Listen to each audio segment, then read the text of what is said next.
मुकम्मल तौर से कॉरपोरेशन जो है इन 3.5 सालों में नाकाम रही और जो इक़्तिदार 3.5 साल नाकाम रहा वो आने वाले 1.5 साल में कामयाब नहीं हो सकता। तो शहरियान जो है वो कांग्रेस की सियासत से ऊब चुके हैं और एक शहर बड़ी तब्दीली के इंतज़ार में कॉरपोरेशन इलेक्शन में और मजलिस इत्तेहादुल मुस्लिमीन के एमएलए की कामयाबी इस बात की निशानदही है और इस बात की आगाही है कि शहर कितनी बुरी तरीके से सियासी तौर से कांग्रेस की रहनुमाई से और लीडरशिप से खौफजदा है।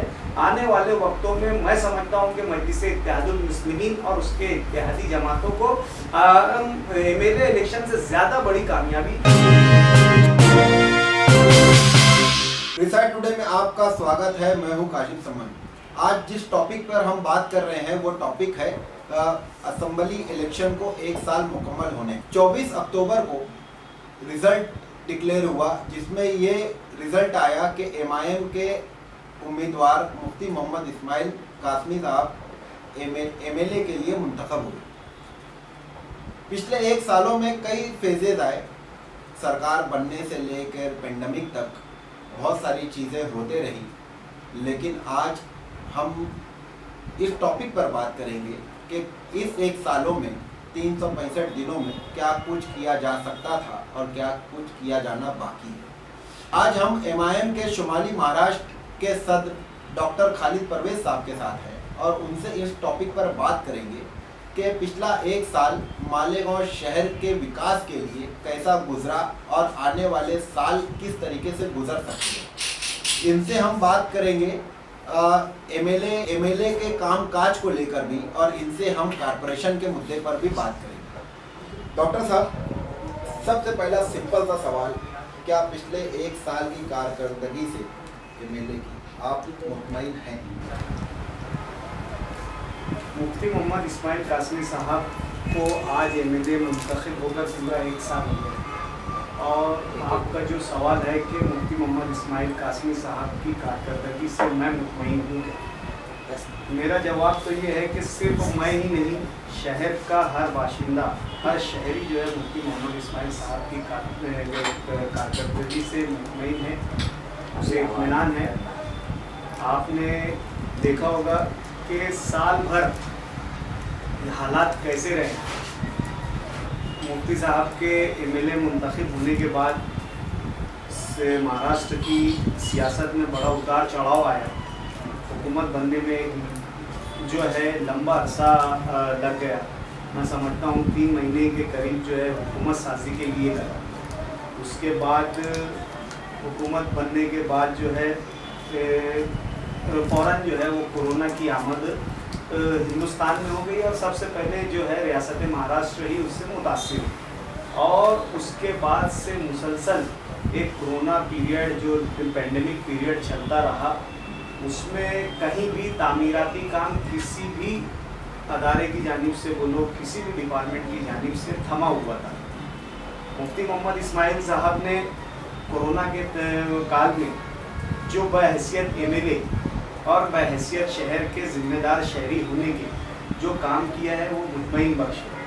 कोरोना में जहाँ पर अच्छा सीसीसी चाहिए था, जहाँ पर अच्छा डीसीसीएच चाहिए था और जहाँ पर कोरोना मरीज़ एडमिट थे, उन लोगों को खाने का नज़्म करने का जो मामला था और कोरोना मरीज़ों को जो रिक्वायर्ड मेडिसिन थी, वो तमाम चीज़ों के लिए मुफ्ती मोहम्मद इस्माइल ने बराबर जद्दोजहद की। जितने भी ओहदेदारान थे, जितने भी जो है सरकार के मंत्री आए, मुफ्ती मोहम्मद इस्माइल साहब ने उनसे बातचीत की और हालात पर जो है गुफ्तगू की और किस तरीके से पेंडेमिक में काम किया जाए, अपनी राय दी और काम की। इस बीच में शहर में एनजीटी के ऑर्डर के बाद से जो साइजिंग और कारखाने मालिकान की बात आई थी, मुफ्ती मोहम्मद इस्माइल साहब ने वक्त की शक्ल में कलेक्टर से मुलाकात की, एमएस से मुलाकात की और जो दीगर लोगों से मुलाकात करते हुए जो साइजिंग एनजीटी के ऑर्डर के क्राइटेरिया में नहीं आ रहे थे, उस साइजिंग के रीस्टार्ट करने के लिए मुझे मुफ्ती मोहम्मद इस्माइल साहब ने जद्दोजहद की और जैसा कि जहाँ तक हो सका हमने मुफ्ती मोहम्मद इस्माइल की सरबराही में हमारे अपने वार्डों में हमारे साथ जो पार्टियाँ पॉलिटिकल पार्टीज़ लगी हुई है हमारे अलायंस में, हम तमाम लोगों ने हमारी बिसात भर ताकत भर जो है लोगों की मावनत की, तो जो उनकी अशियाए ज़रूरियात थी, जो इसेंशियल उनकी जो थी, वो सब हमने मुफ्ती मोहम्मद इस्माइल की सरबराही में करने की मुकम्मल कोशिश की। मरीज़ों के इलाज और मुआवजे के लिए जो है प्राइवेट तौर से भी मुफ्ती मोहम्मद इस्माइल साहब कई डॉक्टर्स से जो है राब्ते में थे। वो कहने का मतलब ये था कि मुफ्ती साहब ने हर किस्म की नुमाइंदगी की। महाराष्ट्र के वो पहले एमएलए थे जिन्होंने अपना फंड कोरोना के लिए मुख्तस फ़ौरन से पेशतर कर दिया। मुफ्ती साहब ने 50 लाख का जो उनका फ़ंड था उस पर कोई तामीराती काम डाले हुए थे, लेकिन वक्त की ज़रूरत के एतबार से मुफ्ती मोहम्मद इस्माइल साहब ने वो फ़ंड जो है वो कोरोना के मर्ज़ में खर्च किया। तो कहने का मतलब ये है कि मैं क्या, हर शहरी उनकी कारकर्दगी से मुतमईन है। आज एक समाज जो है पुरसुकून माहौल में है, शहर का हर बाशिंदा आज एक सुकून भरे माहौल में है। और जो अनलॉफुल एक्टिविटीज़ अपोजिशन पार्टियों की जानिब से मुफ्ती साहब के चुनकर आने के बाद शुरू हुई थी, मुफ्ती मोहम्मद इस्माइल साहब के मानने वालों पर जो कातिलाना हमले का सिलसिला शुरू हुआ था और शहर में एक फ़िज़ा को ख़राब करने की जो कोशिश की जा रही थी, गैर कानूनी सरगर्मी करने वाले अफराद को जिस तरीके का बढ़ावा दिया जा रहा था, मुफ्ती मोहम्मद इस्माइल साहब की क़यादत ने उससे भरपूर तरीके से कदगन लगाने की कोशिश की। लेकिन उसके बाद भी हम शहर में देखते हैं कि अभी बहुत सारी वारदातें बढ़ गई। जो तहफ़्फ़ुज़ का एक नारा लगाया गया था, तो वो कहीं ना कहीं हमसे पिछड़ता हुआ महसूस हो रहा है शहर। इसकी क्या वजह है? मुफ्ती मोहम्मद इस्माइल कासमी साहब की सियासत पर आप नज़र डालेंगे तो उन्होंने कभी भी गुंडागर्दी की सियासत को फ़रोग़ नहीं दिया और ना ही गुंडा अनासिर को किसी तरीके की मदद दी। शहर में ऐसे बहुत से गुंडा अनासिर हैं जिनके ताल्लुकात जो है शहर की बड़ी सियासी पार्टियों से बहुत करीबी नहीं।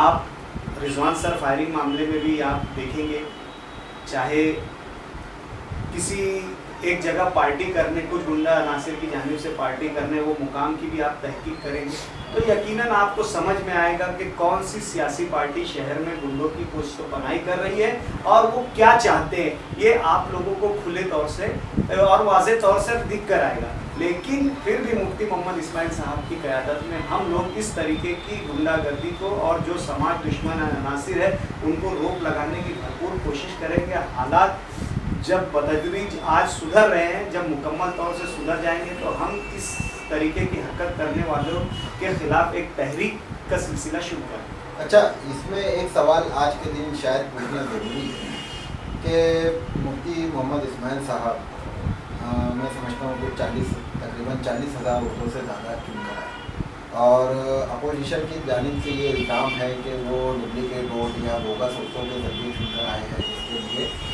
साबिक एमएलए इसके ऊपर काम भी कर रहे हैं। आप इसको कितना सच मानते हैं? देखिए, अगर इसमें किसी को काम करना है तो ईमानदाराना तरीके से करें। अचानक जो वोटें बढ़ी है ये साल भर में, हालात जो है मुल्क के आप लोगों को बखूबी उसका अंदाज़ा है। CAA, NRC और दीगर जो है मुस्लिम मुखालिफ कवानीन का जो मरकज़ी हुकूमत की जानिब से सिलसिला शुरू हुआ है, इसके डर और खौफ से मुकामी लोगों ने अपने कागजात को दुरुस्त करने के लिए वोटर लिस्ट में नाम डालने के लिए एक सिलसिला शुरू किया था।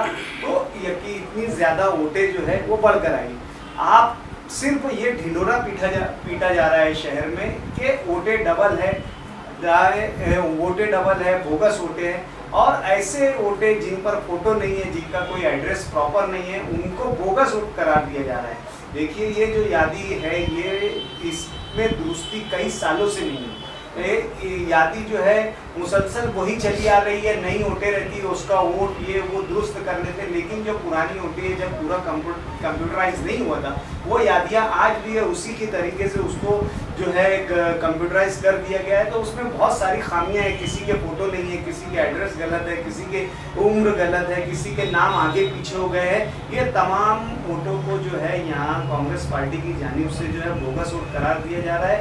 ये कौम का, मिल्लत का बहुत बड़ा नुकसान है। बहुत से लोग हमारे यहाँ पर जो है कम तालीम याफ्ता है, बहुत से लोगों को इसका इल्म नहीं है, बहुत सारे लोगों को ये नहीं मालूम है। वो आज भी यही समझ रहे हैं कि हाँ, ये हमारी वोटें हमारी यादियों में मौजूद है, लेकिन कांग्रेस पार्टी के जिम्मेदार और साबिक एमएलए की जानिब से जो यादियाँ पेश की जा रही है उसमें जो कम पढ़े लिखे, कम तजुर्बाकार लोग जो कभी यादियों पर ध्यान नहीं देते थे, उन लोगों की भी वोटों को कम किया जा रहा है। जब वक्त आएगा और जब ज़रूरत होगी, जब एनआरसी और सीएए और एनआरसी का मामला खड़ा होगा, उस वक्त बहुत से ऐसे लोगों की जो है वोट यादी से काट दी जाएगी। सिर्फ और सिर्फ सियासी दुश्मनी में ये कौम और मिल्लत का नुकसान किया जा रहा है। बहुत यानी संगीन मसला है ये। शहर से दुश्मनी, मुफ्ती मोहम्मद इस्माइल के जीत के बाद एक दुश्मनी निकालने का सिलसिला शुरू हो रहा है। हर शोबे में मुफ्ती साहब के मानने वालों के साथ जो है ये दुश्मनी निकालने का सिलसिला शुरू हुआ है।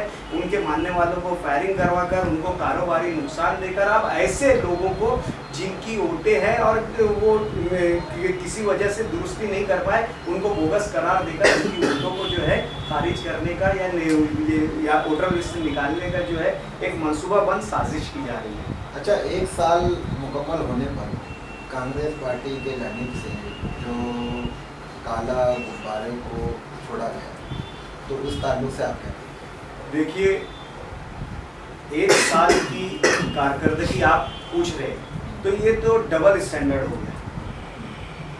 आज मालेगांव शहर में मुफ्ती मोहम्मद इस्माइल साहब एमएलए हैं और तो कांग्रेस के भी मेयर हैं।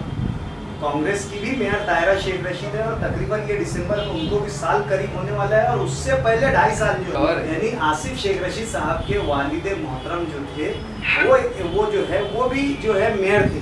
तो मेरा बोलने का मतलब ये है कि इन 3.5 साल की कारकर्दगी, उनसे ये सवाल नहीं किया जा रहा है कि कॉरपोरेशन की जानिब से क्या काम किया गया। मुझे आप ये बता दो, पेंडेमिक सिचुएशन में मतलब मेयर की जानिब से किस तरीके का तामीरी काम पेश किया गया। कॉरपोरेशन एक जो है वो अदारा है जो कोविड के हालात में जो गवर्नमेंट के डायरेक्शन है उनको इम्प्लीमेंट कर सकती है, एग्जीक्यूट कर सकती है।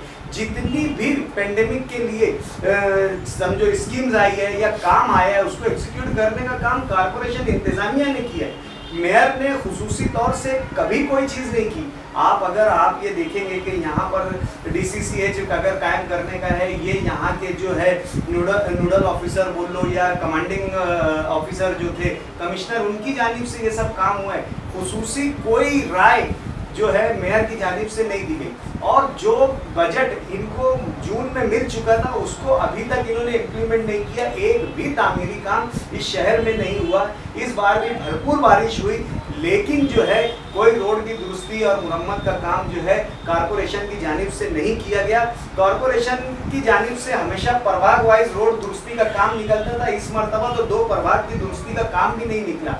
हमारी हिकमत अमली से हमने स्टैंडिंग में जो है रोड रिपेयरिंग के काम निकाले थे। ऐसे रोड जो वार्षिक, जो सालाना नहीं होते, जैसे कॉरपोरेशन का काम करने का एक तरीक़ाकार है कि त्योहारों के दरमियान जो है ये मखसूस जो है सड़कें होती है उसको रिपेयर करती है। लेकिन शहर की जो दूसरी सड़कें जो बहुत ज़्यादा इस्तेमाल है लेकिन उनको जो है दुरुस्त नहीं करती। हमने एक हिकमत अमली के तहत जो बजट पिछली बॉडी ने खर्च नहीं किया स्टैंडिंग में, उसको रीअप्रोप्रिएट करके हमने 3 करोड़ 80 लाख के ऐसे सड़कें जो नाकाबिल इस्तेमाल हो चुकी है उनको दुरुस्त करने का वो काम किया।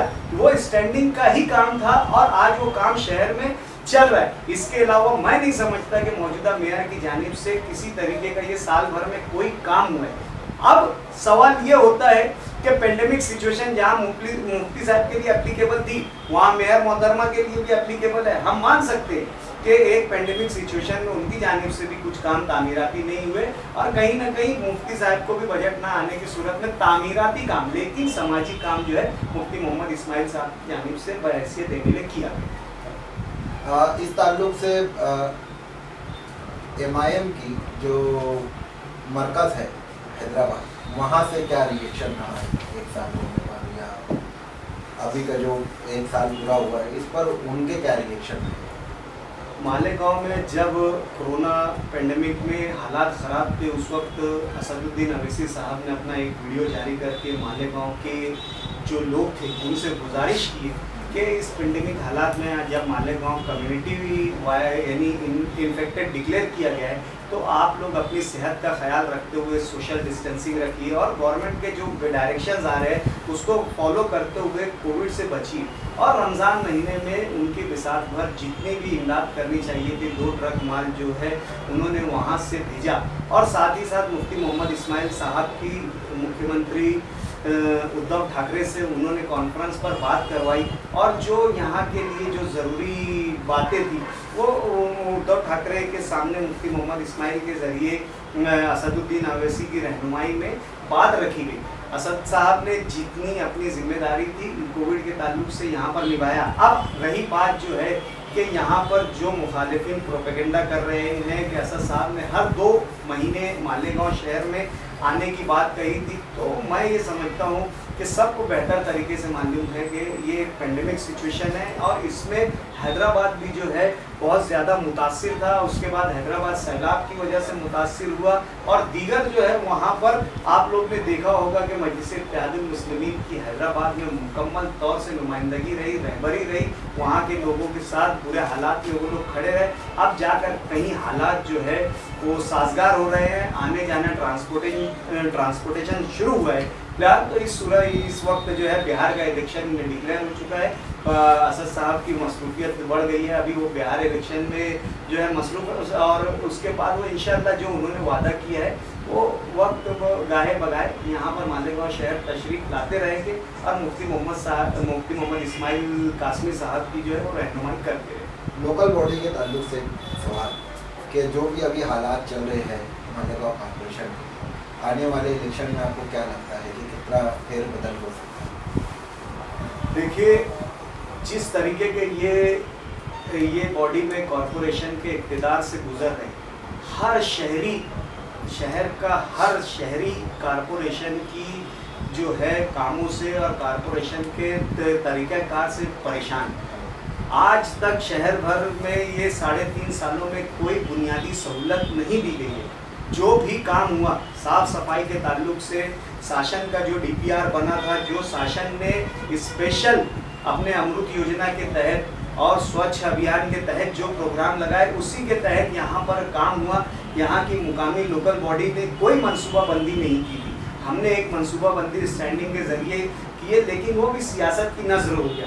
हमने एक तरह ये किया था कि जो शहर में ज़ायद कचरा है उसको किस तरीके से उठाया जाए, उसकी एक मनसूबाबंदी हमने की थी कि जो कॉरपोरेशन कचरा उठा रही है वो कॉरपोरेशन ना उठाते हुए जो एजेंसी हमने अपॉइंट की है उसको दे दे और हमारा जो अमला है, जो हमारा इंफ्रास्ट्रक्चर है मीन्स कॉरपोरेशन का है, वो उसको भाड़े से दे दे। तो कॉरपोरेशन आज जिस कीमत में, जिस दर में ये कचरा उठा रही है, तो हमको निस्फ कीमत में वो कचरा जो है यहाँ से उठ जाएगा। हमने एक लाया अमल के तहत स्टैंडिंग में तैयार किया था, लेकिन आप लोगों ने देखा होगा कि वो भी एक सियासत की नज़र हो गया।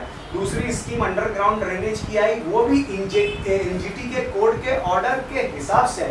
कोर्ट ने स्टेट गवर्नमेंट को जो है यहाँ पर जो है दोषी डिक्लेयर किया था, तो उसके एवज में स्टेट गवर्नमेंट ने यहाँ पर 100 करोड़ की जो है अंडरग्राउंड ड्रेनेज की जो सीवेज ट्रीटमेंट प्लांट है उसके लिए ग्रांट दिया। और जो दीगर वो आया है वो शासन की अपनी प्लानिंग से आया है। कॉरपोरेशन ने इन 3.5 सालों में कोई ऐसा DPR, कोई ऐसी डिमांड महासभा के जरिए या अपने नुमाइंदों के जरिए स्टेट गवर्नमेंट की जानिब पेश नहीं किया कि ये शहर की ज़रूरत की चीज़ें हैं, यहाँ पर वो काम किया जाए। मुकम्मल तौर से कॉरपोरेशन जो है इन 3.5 सालों में नाकाम रही और जो इक़्तिदार 3.5 साल नाकाम रहा वो आने वाले 1.5 साल में कामयाब नहीं हो सकता। तो शहरियान जो है वो कांग्रेस की सियासत से ऊब चुके हैं और एक शहर बड़ी तब्दीली के इंतज़ार में कॉरपोरेशन इलेक्शन में, और मजलिस इत्तेहादुल मुस्लिमीन के MLA की कामयाबी इस बात की निशानदही है और इस बात की आगाही है कि शहर कितनी बुरी तरीके से सियासी तौर से कांग्रेस की रहनुमाई से और लीडरशिप से खौफजदा है। आने वाले वक्तों में मैं समझता हूँ कि मजलिस इत्तेहादुल मुस्लिमीन और उसके इत्तेहादी जमातों को MLA इलेक्शन से ज़्यादा बड़ी कामयाबी ये शहर में नसीब होगी और आने वाले लोकल बॉडी इलेक्शन में जो है कॉरपोरेशन में मजलिस और उसकी इत्तेहादी जमातें जो है वो क्लियर मेजॉरिटी के साथ आएगी और ये शहर की तरक्की में नुमाया रोल अदा करेगी। आप शुमाली महाराष्ट्र के ज़िम्मेदार हैं, सदर हैं, तो मालेगांव और शुमाली महाराष्ट्र इस बेल्ट पर मजलिस इत्तेहादुल मुस्लिमीन कितना मजबूत हुई है? देखिए, इससे पहले मजलिस इत्तेहादुल मुस्लिमीन के जो 2 एमएलए थे वो हमारे दूसरे इलाकों से, महाराष्ट्र के दूसरे इलाकों से, बॉम्बे से और मराठवाड़ा रीजन से चुनकर आए थे। अभी जो 2 एमएलएज मजलिस के चुनकर आए हैं वो शुमाली महाराष्ट्र के रीजन से चुनकर आए, मुफ्ती मोहम्मद इस्माइल कासमी साहब और फारूक शाह साहब। और इसी के साथ साथ जो है धुलिया में हमारे कॉरपोरेटर्स है, जलगांव में हमारे कॉरपोरेटर्स है, और रावेर में हमारे एक जो है नगर सेवक काउंसिलर चुनकर आया है, और मैं अक्कल कुआं में जो है हमारे अक्कल कुआं देहात में हमारे जो है एक सरपंच चुनकर आए हैं। तो कहने और बोलने का मतलब ये है कि इस बेल्ट पर मजलिस जो है काफ़ी मजबूत है, और आने वाले वक्तों में जहाँ जहाँ भी जो भी बॉडी के इलेक्शंस होंगे, मजलिस हर जगह अपना उम्मीदवार उतारेगी और मजलिस की मजबूती है उस इलेक्शन के ज़रिए सामने आ जाएगी। दूसरा ये, शहर में वारदातें बढ़ रही हैं और नशे का मामला और ये सारी चीज़ें बढ़ रही है, झगड़ा फसाद भी बहुत ज़्यादा हो रही है। तो आप चूँकि एक ज़िम्मेदार हैं, एक पार्टी के भी और एक अपने मोहल्ले के भी, तो आप जो शहर के ज़िम्मेदार लोग हैं उनके लिए क्या बोलना चाहेंगे? देखिए, सबसे पहले तो मैं हमारी बात करता हूँ कि मेरा खानवादा भी 40-45 साल से सियासत में है, लेकिन हमने कभी समाज दुश्मन अनासरीन की पुश्त पनाही नहीं की। कभी गुंडागर्दी करने वाले और कभी जो है गलत काम करने वाले जिससे समाज को तकलीफ़ हो, ऐसे लोगों की हमने कभी जो है पुश्त पनाही नहीं की। और आज हम जिन लोगों के साथ है, मुफ्ती मोहम्मद इस्माइल कासमी साहब बोलो और जनता दल के मुकामी ज़िम्मेदारान बोलो, कभी किसी ने इस तरीके की अनलॉफुल एक्टिविटी करने वाले लोगों की कभी पुश्त पनाही नहीं की। ये शहर बेहतर तरीके से जानता है कि शहर में इस तरीके के लोगों की कौन सी सियासी जमात जो है वो नुमाइंदगी करती है। आज हमारे सामने ये मसला खड़ा हो चुका है कि जो लोग कुत्ता छाप गोलियों का धंधा करते हैं, जो लोग गैर कानूनी सरगर्मियां करते हैं, जो जुआ सट्टा और दीगर जो मामलात गैर कानूनी धंधों में मुलविस है, उनको किस तरीके से रोका जाए। और मैं एक गुजारिश ही सिर्फ कर सकता हूँ अपोजिशन से कि इस तरीके के किसी भी लोगों की है, आप जो लोग हैं वो पुश्त पनाही ना करें। मजलिस एक वाहिद पार्टी है जिसने अब्दुल मालिक की सरबराही में पूरे शहर में इस तरीके के धंधा करने वालों के ख़िलाफ़ एक मुहिम चलाई थी। हमने एक वैन बनाया था और उस वैन पे नशा मुक्त और जराइम मुक्त एक उस पर पोस्टर लगाकर पूरे शहर में वो वैन घूमती थी। और उस वक्त हमारी इस एक्टिविटी से पुलिस पर असर पड़ा था और कई जगह जो है राजमाने साहब ने और ओला साहब ने जो है कार्रवाई की थी। तो कहने और बोलने का मतलब है कि हम ही वो लोग हैं जो शहर में इस तरीके के लोगों के ख़िलाफ़ रहते हैं, खुले तौर से रहते हैं, और हमेशा इस तरीके के लोगों के साथ यानी हमारा जो है मुकाबला हुआ है। हम पुलिस प्रशासन से गुजारिश करते हैं, नए एसपी साहब से गुजारिश करते हैं, नए अमले से गुजारिश करते हैं कि आप खुसूसी तौर से ऐसे लोगों की जो है पहचान कीजिए और उनको जो है रोक लगाने का एक कोई प्रोग्राम बनाइए। एक आखिरी सवाल कि शहर में किसी भी जमात से हो उसका ताल्लुक़, या किसी भी मसलक से हो या किसी भी बिरादरी से हो, फ़र्द वाहिद को निशाना बनाया जाता है सोशल मीडिया पर। इस ताल्लुक़ से आप क्या कहें? देखिए, ये शहर में एक नया ट्रेंड जो शुरू हुआ है सोशल मीडिया पे ट्रोल करने का। हाँ। और उसके ज़ाती मामलात को जो कि नहीं भी होते ऐसे मामलात को उछालने का ये भी मैं एक जो है मखसूस पार्टी की जानिब से किया जा रहा है, एक मखसूस जमात की जानिब से किया जा रहा है।